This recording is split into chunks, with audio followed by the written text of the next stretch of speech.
Mr. Meddle and the Snow.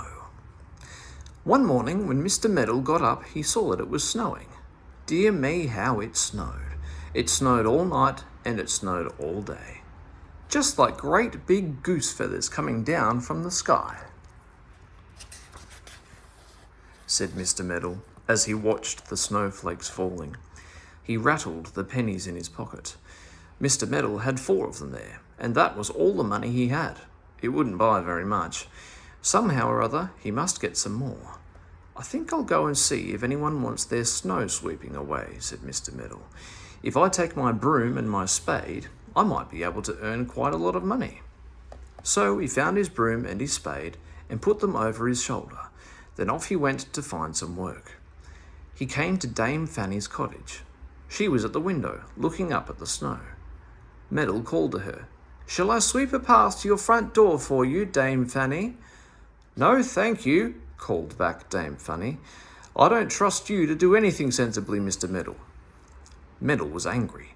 Of course he could act sensibly. How rude of Dame Fanny. He would sweep a path just to show her how well he could work. So, as soon as the old dame had gone from the window, Mr. Meddle set to work.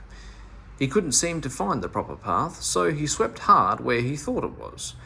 After he had swept quite a long time, Dame Fanny looked out of the window again, and my goodness, how angry she was.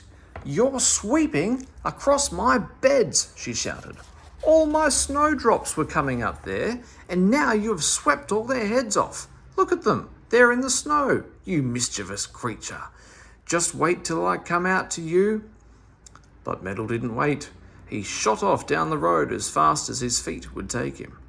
"How was I to know she was growing silly snowdrops all over the place?" he grumbled. "Oh, I say, look at that great pile of snow by the side of the road there.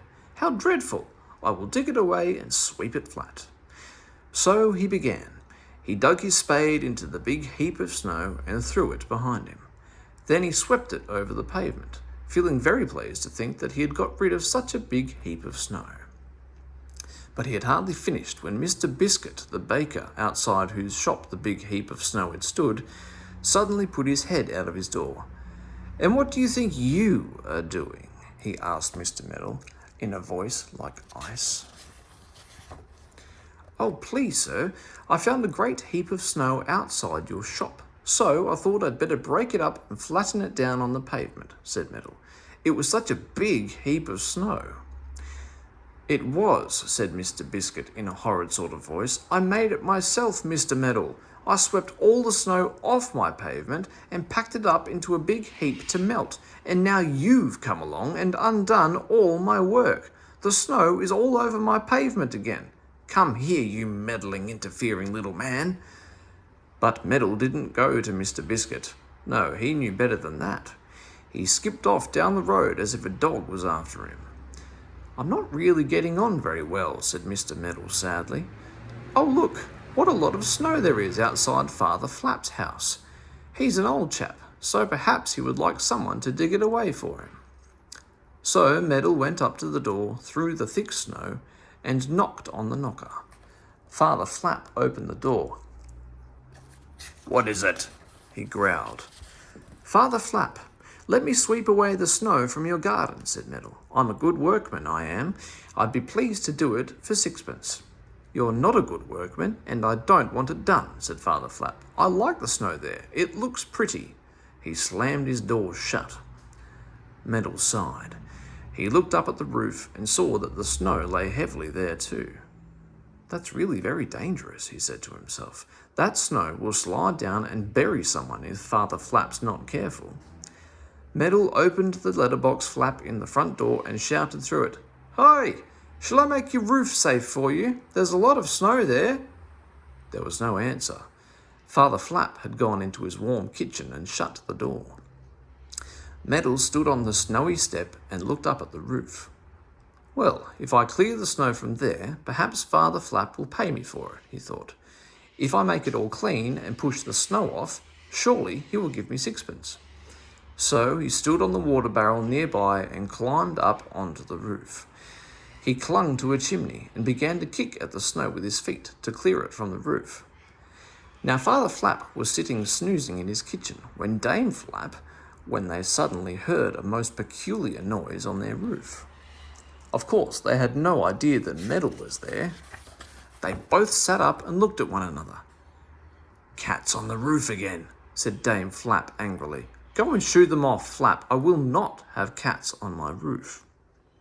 So Father Flap went to the front door and opened it. He walked out on the doorstep and looked up at the roof, and at that very moment Meddle loosened a great sheet of snow with his foot, and it slid down with a swooshing sound. It fell off the roof straight on to poor Father Flap underneath. It buried him from head to foot, and he began to yell and to shout.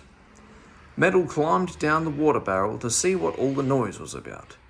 He was most astonished to hear shouts coming from the snow he had pushed off. But when he saw Father Flap's angry face suddenly looking out from the top, he guessed what had happened. "Wait till I catch you, you meddlesome creature!" yelled Father Flap. He struggled out of the snow and ran at Meddle, but Meddle rushed away. Up the hill behind the cottage he went, up and up, hoping that Father Flap would soon be out of breath. But Father Flap was strong, and he was so angry that he meant to catch Meddle whatever happened, if he ran to the end of the world. When Meddle got to the top of the hill, he stopped. The other side was too steep to run down. Whatever was he to do? Father Flap decided that for him. He caught poor Meddle, gave him a good shaking, and then pushed him down the steep side of the hill. Over went Meddle into the deep snow. But he didn't stop there. Dear me, no. He couldn't stop because the hill was so steep, so down he rolled, covered with snow. And the farther he went, the more he was covered with snow, until at last he looked like a great snowball rolling down the hill. Over and over he rolled, getting bigger every moment. At the bottom of the hill, some children were playing. When they saw the enormous snowball coming down on top of them, they ran off with squeals and screams.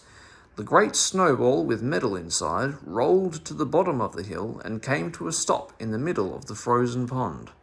There it lay on the ice, quite still, with poor Meddle inside, trying to shout and wriggle.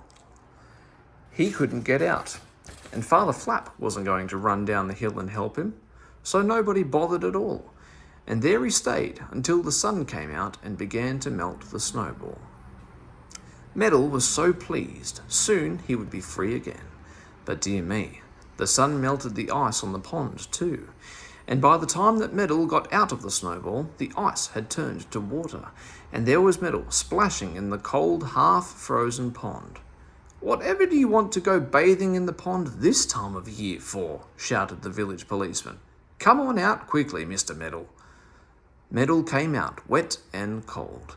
He went home and got himself a hot water bottle and a cup of hot milk. He shook his head sadly at his old black cat, who was waiting for him to give her the skin off the top of the milk. "It's no good trying to do anything for anybody," said Meddle. "Not a bit of good, Puskins." Well, it all depends on how you set about it, doesn't it?